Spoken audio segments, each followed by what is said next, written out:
रमता राम जपो रे प्राणी, अब तो सुन ले राम कहानी।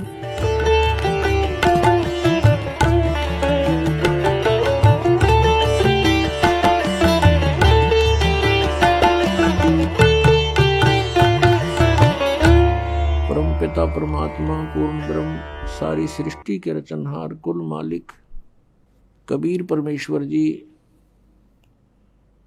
अपनी प्यारी आत्माओं को अपनी जानकारी देने के लिए स्वयं ही प्रकट होते हैं, यहाँ पर आते हैं।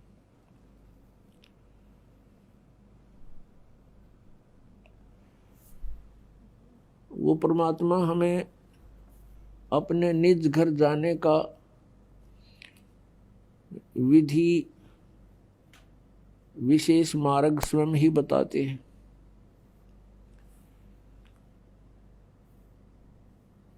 परमात्मा ने अध्यात्म ज्ञान को स्वयं ही यहाँ आकर के बताया है। कबीर देव जी ने उन्होंने बताया कि सबसे पहले आप जी का गुरु होना चाहिए। गुरु भी अधिकारी हो, पूर्ण गुरु हो, और विदाउट गुरु, गुरु के बगैर कोई भी साधना आप करते हो वो यूजलेस होती है। गुरु बिन माला फेरते, गुरु बिन देते दान, गुरु बिन दोनों निष्फल हैं, चाहे पूछो वेद पुराण। राम कृष्ण से कौन बड़ो, उन्हों भी गुरु कीन, तीन लोक के वे धनी, गुरु आगे आदीन। कबीर गर्भ योगेश्वर गुरु बिना, लाग्या हर की सेव, कहें कबीर बैकुंठ से, वो फेर दिया सुख देव। राजा जनक गुरु किए, फिर कीनी हर की सेव, कहें कबीर बैकुंठ में, चले गए सुख देव। गुरु गोविंद दोनों खड़े, काके लागू पाए, बलिहारी गुरु अपना, जिन गोविंद दियो मिलाए। कबीर परमेश्वर जी स्वयं आकर के यथार्थ ज्ञान सुनाते हैं। वो बता रहे हैं कि गुरु के बिना यदि तुम साधना भी करते हो आपकी यूजलेस है, आपको इसका बहुत भयंकर पाप लगेगा, आपका जीवन व्यर्थ हो जाएगा।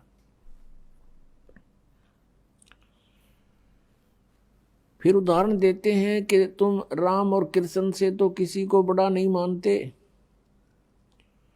और श्री राम श्री कृष्ण जी ने भी गुरु बनाए, और गुरु के सामने एज ए शिष्य की तरह विनम्र रहे। राम कृष्ण से कौन बड़ो, उन्हों भी गुरु कीन, और तीन लोग के वे धनी, गुरु आगे आधीन। अब कितनी इम्पोर्टेंस है गुरु की। और जो गुरु नहीं बनाते, मनमुखी साधनाएं करते हैं, गुरु के बिना, जिसको निगुरा बोलते हैं,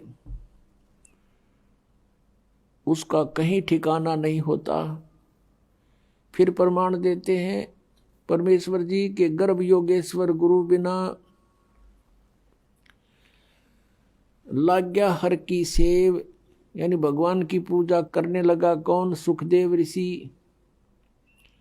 माँ के गर्भ से ही उसको ज्ञान हो गया था कि इस संसार में बहुत ज़्यादा समस्याएं हैं, और बाहर जाते ही हमारी बुद्धि पर पत्थर गिर जाते हैं। माँ के गर्भ में इस प्राणी को सब याद रहता है कि तेरा उद्देश्य क्या है। और तू पहले जन्मों में कितने कितने कष्ट उठा चुका है, जिस कारण से 12 वर्ष तक माँ के गर्भ से बाहर नहीं आया। सुखदेव ऋषि, ब्रह्मा विष्णु महेश ने उनसे कहा कि आप बाहर आओ, नहीं तो यह मर्यादा बदल जाएगी। 12 वर्ष तक माताएं कैसे बच्चों को गर्भ में रखेंगी? 9 महीने में बहुत परेशानियां हो जाती हैं। तब सुखदेव ऋषि ने कहा था कि बाहर आते ही आपके तीनों गुण हमें चेतनाहीन कर देते हैं, पूर्व की कोई जानकारी हमें नहीं रहती और हम अपने उद्देश्य को भूल जाते हैं। अंदर से ही वार्ता कर रहा है सुखदेव ऋषि। और सुखदेव ने कहा कि मैं इस कंडीशन पर बाहर आ सकता हूं कि आप अपनी इस त्रिगुणमयी माया को रोक लो थोड़ी देर, जब तक मैं बाहर आऊं। तब उन्होंने कहा कि भाई इतनी देर हम इनको रोक नहीं सकते, हमारे बस की बात नहीं। हम कुछ सेकंड के भी कुछ हिस्से में रोक सकते हैं, ये समझ लो, बस सेकंड से भी थोड़ी समय में, इतनी देर। तब सुखदेव जी ने कहा कि आप इतनी देर रोक लो इसको। इतनी ही देर में वो माँ से बाहर आया, माँ के गर्भ से बाहर आया। 12 वर्ष का था, उठ कर चल पड़ा। अपनी और नाल को कंधे पर डाल लिया। सुखदेव ऋषि के जो पिता थे व्यास जी, व्यास जी ने कहा, पुत्र तेरी मैंने 12 वर्ष तक इंतजार की है, कम से कम दर्शन तो दिखा। तब सुखदेव ऋषि ने कहा, ऋषि जी अब मैं इस ज्ञान से परिचित हो चुका हूं, या कोई किसी का पिता पुत्र नहीं है, ये तो संस्कार उलझे पड़े हमारे, और ना जाने कितनी बार आप मेरे बाप बन लिए, ना जाने कितनी बार मैं तेरा बाप बन लिया। अब के मैं अपना पीछा छुड़वाऊंगा, भक्ति करूंगा और इस संसार से मुक्ति पाऊंगा। यूं कहकर आकाश में उड़ गया। पिछले बैटरी चार्ज थी, पिछले जन्मों के सिद्धियां उसके पास थी। कहने का भाव ये है कि वो सुखदेव ऋषि फिर अपने आप उस सिद्धि प्राप्त से, हल्दी की गांठ से पंसारी बन गया। पिछले जन्म की उसकी भक्ति की शक्ति कमाई थी, जिस कारण से वो आकाश में उड़ जाता था, इंद्र के लोक में चला जाता था। वहां के ऋषि महर्षि, वहां के देव उसका बहुत सत्कार करते थे। एक दिन इसी भ्रम में सुखदेव ऋषि विष्णु जी के लोक में चला गया, और वहां उसको एक स्वर्ग होता है प्रत्येक लोक में, रेस्टोरेंट जिसको कहते हैं, और स्वर्ग के अंदर उस रेस्टोरेंट में उसी व्यक्ति को अलाउड होता है जिसका कोई मान्यता प्राप्त गुरु हो। बिना गुरु के व्यक्ति को स्वर्ग में स्थान नहीं। जब सुखदेव ऋषि उस होटल में प्रवेश करने लगा, रेस्टोरेंट में, पहरेदारों ने मना कर दिया कि रुक सुखदेव जी, आपका गुरु कौन है? ऋषि जी। सुखदेव ने कहा कि मुझे गुरु की आवश्यकता नहीं, मैं अपनी मर्जी से, अपनी शक्ति से यहाँ उड़ के आ गया हूँ। पहरेदारों ने कहा कि बिल्कुल नहीं, आप अंदर नहीं जा सकते। भगवान विष्णु का आदेश है कि बिना गुरु का व्यक्ति स्वर्ग में प्रवेश नहीं कर सकता। अब सुखदेव ऋषि ने कहा कि मेरी विष्णु जी से बात कराओ। इतना अंडी पाक रहा था। अब सुखदेव ऋषि ने सोचा था कि विष्णु जी मुझे शाबाशी देंगे और कमर थपथपावेंगे कि वाह बच्चा, वाह वाह महर्षि, वाह बहुत अच्छी भक्ति की, पहुंच गया स्वर्ग में, उड़ का आ गया। विष्णु जी के पास जब ये बात गई कि एक सुखदेव नाम का ऋषि मृतलोक से आए हैं और स्वर्ग में प्रवेश करना चाहते हैं, उनका कोई गुरु नहीं है, भगवान आपका क्या आदेश है? तो विष्णु जी ने कहा कि आदेश मेरा फाइनल है, आज कोई नया आदेश नहीं है, बस पार्ख दो, उसको मना कर दो। उन्होंने कहा जी हमने मना कर दिया है, वो कहता है मैं यही रहूंगा जब तक मेरी विष्णु जी से बात नहीं होगी, तब तक मैं वापस नहीं जाऊंगा। विष्णु जी बाहर आए और पूछा, ऋषि जी यहां कैसे आए? अब सुखदेव ऋषि ने सोचा था भगवान बड़े खुश होंगे, भगवान के बोलने के लहजे से वो समझ गया कि ये खुश नहीं है। तब सुखदेव ऋषि ने कहा कि मैं स्वर्ग में विश्राम करने आया हूं। विष्णु जी ने पार्षदों से पूछा, भाई आपने क्यों मना कर दिया इनको ऋषि जी को? पार्षदों ने फिर दोबारा दोहराया कि भगवान इन्हें कोई गुरु नहीं बना रखा, ये बिना गुरु के हैं। तो विष्णु जी ने कहा, क्यों ऋषि जी, आपका कोई गुरु नहीं? नहीं जी। तो फिर आप प्रवेश नहीं कर सकते स्वर्ग में। अब सुखदेव ऋषि ने और अभिमान की डींग मारी, ने बोला, जी पृथ्वी के ऊपर मेरे बराबर कोई और संत नहीं, मेरे जैसा शक्ति युक्त नहीं, मैं किससे उपदेश लूं? तो भगवान विष्णु ने कहा कि सुखदेव, यह भी तेरी कमजोरी है, ये भी तेरी कमजोरी है, तेरे अंदर अभिमान बोल रहा है, जिस कारण से भी तू भक्ति के योग्य प्राणी नहीं है। आप जाइए राजा जनक से उपदेश लीजिए। राजा जनक गृहस्थी, उसके कई रानियां थी, और सुखदेव ऋषि बाल ब्रह्मचारी। अब उसने न्यू कह करके कि आप जाइए और राजा जनक से उपदेश लीजिए, फिर साधना कीजिए, उस भक्ति की शक्ति से यहां आइए। यूं कहकर भगवान विष्णु तो अपने महल में रिटर्न करके वापस चले गए। अब सुखदेव ऋषि ने सोचा, भाई बड़ी बात हुई है, तो राजा जनक गृहस्थी भाई और कैसे शीश निभाऊं जाई। अब ये दो सन्यास ले लेते हैं, साधु संत बन जाते हैं, लाल कपड़े पहन कर जटा वटा रखा के, ये अपने आप को सुपीरियर मानते हैं और आम जनता गृहस्थियों को ये हे समझते हैं। इनकी इतनी बुद्धि खराब हो जाती है, और ये इनकी अपनी ये सोच है। पिछला इतिहास देख लो, जिन भी महापुरुषों ने परमात्मा पाया, जिनके आज गुण गाए जाते हैं, वो सभी गृहस्थी थे, बाल बच्चेदार थे। आदरणीय धर्मदास साहिब जी, आदरणीय मुल्कदास साहिब जी, आदरणीय नानक साहिब जी, एक दादू साहिब जो थे वो बाल बच्चे नहीं थे उनके, आदरणीय गीसादास साहिब जी, आदरणीय गरीबदास साहिब जी, गांव छुरानी, जिला झज्जर वाले। तो कहने का भाव ये नहीं है कि बाल बच्चेदार गृहस्थी व्यक्ति पार नहीं हो सकता, और ये भी नहीं है कि जिसने शादी ब्याह ना करवाया वो भी पार नहीं हो सकता। सत भक्ति करनी पड़ेगी, मर्यादा में रहना पड़ेगा, और तो दोनों ही पार हो सकते हैं। तो यह भूल थी सुखदेव के। अगले दिन वहां से वापस आ गया, फिर उसी स्वर्ग में गया, कोमन स्वर्ग जो इंद्र वाला है।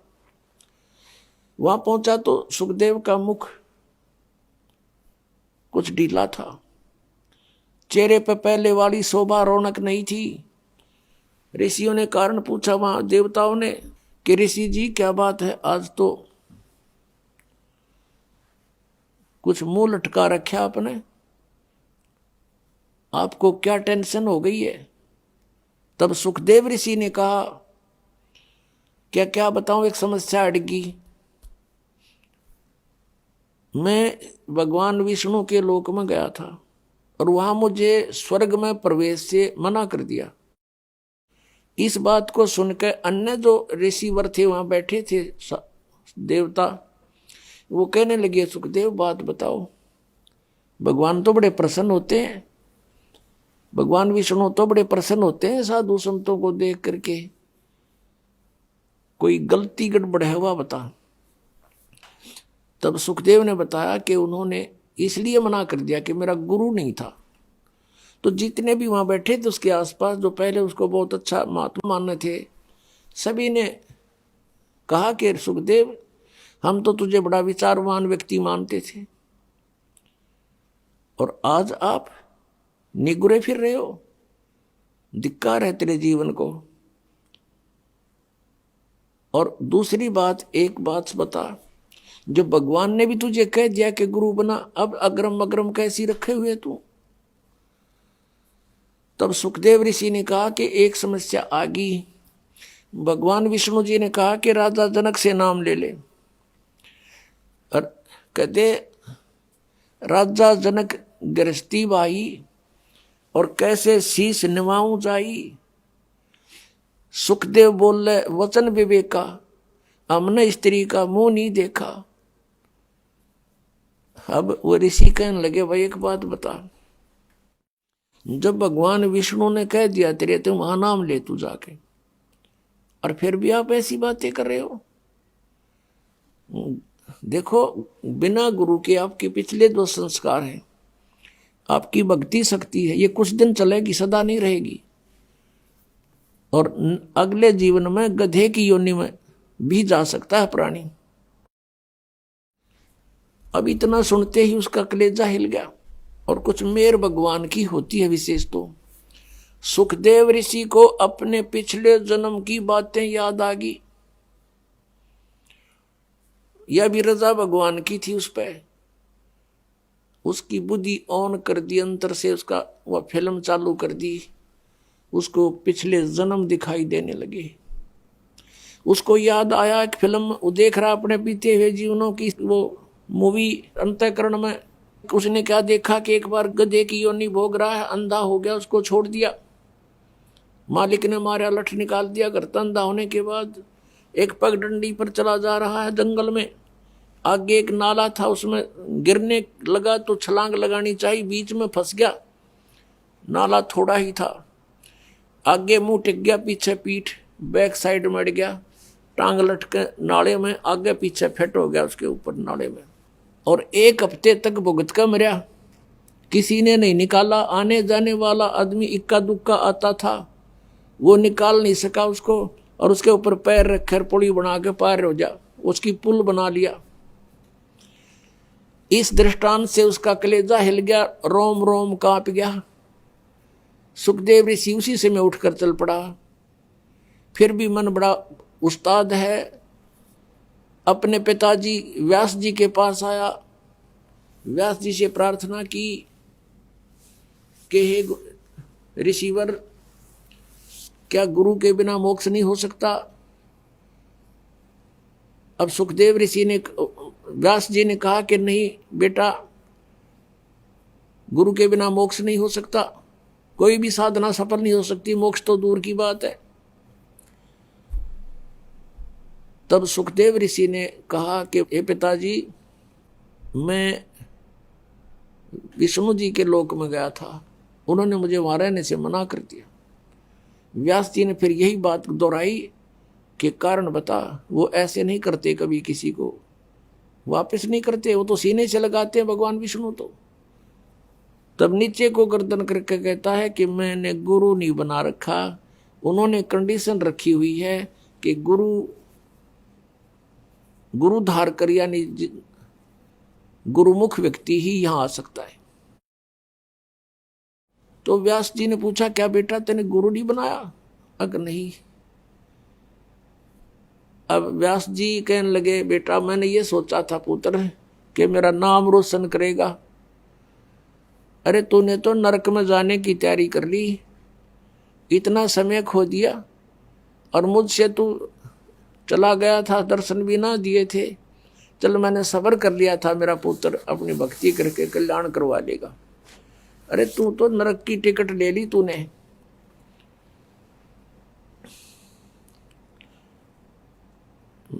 तो कहते हैं जो ऋषि साधु संत होते हैं वो एक के सुर में बोलते हैं, एक ही उनका जो विद्वान पुरुष होते हैं एक ही हिसाब की बातें करते हैं, उसमें अग्रम अग्रम नहीं होती, कोई कंसेशन नहीं होती। तो सुखदेव ऋषि ने कहा कि भगवान ने एक समस्या पैदा कर दी। उन्होंने कहा कि तू राजा जनक से नाम ले ले, और राजा जनक तो बाल बच्चेदार है, उसकी कई रानियां हैं। अब मैं उसको कैसे प्रणाम करूंगा गुरु रूप में। व्यास जी ने माथे का हाथ मारा, अरे भले आदमी, तेरा जन्म गृहस्थी तो होया, मैं गृहस्थी, मेरा बाप गृहस्थी, तेरे दादे परदादे सारे गृहस्थी, उनके बिना तेरा जन्म कहाँ से होता। और जब भगवान ने ये कह दिया और तू फिर बकवाद कर रहा है, तू ऋषि तो छोड़, तो एक आम जनसाधारण भी नहीं है। इतनी कड़वी बात अपने पुत्र को कहनी पड़ी उसके हित के लिए ऋषि व्यास जी ने। और पुत्र जाके पैर पकड़ ले राजा जनक के, महापुरुष है एक नंबर के। अपने आत्मा कहते मरता क्या नहीं करता, वहां से आ गया, राजा जनक के पास आया। शाम का समय था। राजा जनक ने कहा अपने नौकरों से कि भी महापुरुष आए हैं, आसन लगा दो। अब वो नौकर लगे उनका ऊंचा आसन लगाने के लिए, तैयारी करी, कपड़े उपड़े लाए। तब सुखदेव जी ने कहा कि नहीं महाराज जी, मैं तो जमीन पर बैठूंगा। अब राजा जनक ने कहा कि हे महात्मा जी, मेरी बेइज्जती मत करो, आप महापुरुष हो, हम गृहस्थी व्यक्ति हैं, हमारा दर्जा जमीन पर बैठने का है, आपका उच्च आसन पर बैठने का है, आप ब्राह्मण हैं। सुखदेव ऋषि चुपचाप नीचे बैठ गया कि नहीं, मैं आपको गुरु बनाने आया हूं। अब यह राजा जनक का जैसे नहीं कि एक ब्राह्मण क्षत्रिय को गुरु बनाने आ गया। और उस समय तो बहुत इनके अंदर जो है ना महत्व था, अपना महत्व मानते थे, अभिमान था ब्राह्मणों में, ऋषियों में। तब सुखदेव ऋषि को नीचे बैठा देखा तो सोच गया कि कुछ बात है। तो कहा ऋषि जी सुबेरे मैं आपको उपदेश दूंगा। उन सारी कहानी बता दी। मैं विष्णु जी के लोक में गया था, वहां मुझे रहने से मना कर दिया क्योंकि मेरा गुरु नहीं था। और सभी ऋषियों ने एक ही राय दी है, मैं आपको गुरु बनाऊं, मेरे सामने और विकल्प नहीं रहा। तब राजा जनक ने कहा कि सुबह उपदेश दूंगा। अब हम इस विषय को ज्यादा नहीं बढ़ाते। तो सुबह जब राजा जनक ने कहा ऋषि जी बैठ जाओ, नीचे जमीन पर आसन लगवा दिया। राजा जनक ने अपनी पटरानी से, जो कई रानियां थी उनमें से एक मुख्य थी, जो उससे कहा कि आप मुझे स्नान कराओ और मेरी व्यवस्था करो, मैंने स्नान करके नाम दूंगा, उपदेश दूंगा ऋषि को। अब नो सामने सुखदेव ऋषि बैठा, वहीं पर एक चूल्हा जला दिया, उसके ऊपर एक पतीला रख दिया और चूल्हे में 6 मोटे लकड़ जला करके और पानी को ऐसे उबाल दिया, जल को जैसे चाय बनाया करे, उबलन लग जाओ। और राजा जनक ने अपना नहाने का पाटड़ा वहीं साथ में डलवा लिया, उबलते चूल्हे के साथ में। उस पानी का जहां उबल रहा था, गर्म हो रहा था, वहीं साथ में रखवा दिया। और उसकी कपड़े काट के बैठ गया, धोती बांध गए। उसकी पत्नी जो मेन जो रानी थी, वाइफ थी उसकी, वो क्या करती है, उबलते पानी में तो उबलते पतीले में से लोटा भरे और राजा जनक की चोटी में गिरे और हाथ से नवावे। और उधर से सुखदेव ऋषि नो सुकड़े पाछे नोवे, अगदड़ेगा यू। वह फिर लोटा डाले, जब वो पाछे न सुकड़े, अगदल गया। राजा जनक देख रहा था उसकी इस गतिविधि को और कहा व्यास के पुत्र, तू तो बाल ब्रह्मचारी, मैं गृहस्थी व्यक्ति, मेरे स्नान करने के बाद जो ये पानी बह करके नाली में जा रहा है, गटर में, इसमें उंगली दे दे बेटा, जब जानो तो किसा योगी है। इन्होंने बोला मैं ना दूं इसमें उंगली, मेरी तो उंगली ये जल जाए, इतना गर्म है तो मैं ना गलती करूं ऐसी। कहते हैं राजा विहंस दे जब तारी और मुझे स्नान करावे नारी, ऐसा योग कमाया पूता, क्या बहा जो इंद्री दूता। इंद्री कर्म लगाओ किसके, जैसे जिव्या लेप नहीं मधुरस के। अब हम जो विषय है उसी को जारी करते हैं। अब राजा जनक से उपदेश लेकर सुखदेव जी ने फिर अपनी साधना की, वो फिर स्वर्ग में गया। यानी स्वर्ग तक भी जाने का जो मार्ग है वो गुरु के बिना नहीं हो सकता। और हमने जाना सतलोक, तो क्या कहते हैं इसके विषय में परमेश्वर कबीर जी ने हमें उदाहरण दिया कि गर्भ योगेश्वर गुरु बिना, वो लाग गया हर की सेव, भगवान की पूजा करने लगा। कहे कबीर बैकुंठ से वो फेर दिया सुखदेव, राजा जनक गुरु किए फिर कीनी हर की सेव।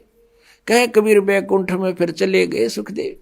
आप सुन रहे थे जगत गुरु तत्वदर्शी संत रामपाल जी महाराज जी के मंगल प्रवचन। अधिक जानकारी के लिए विजिट कीजिए हमारी वेबसाइट www.jagatgururampalji.org। संत रामपाल जी महाराज जी के शुभ आशीर्वाद से पूरे विश्व भर में 500 से भी ज्यादा नाम दीक्षा केंद्र हैं, जिन पर संत रामपाल जी महाराज जी द्वारा ऑनलाइन निशुल्क नाम दीक्षा दी जा रही है। अपने नजदीकी नाम दीक्षा केंद्र का पता करने के लिए संपर्क करें 8222880541।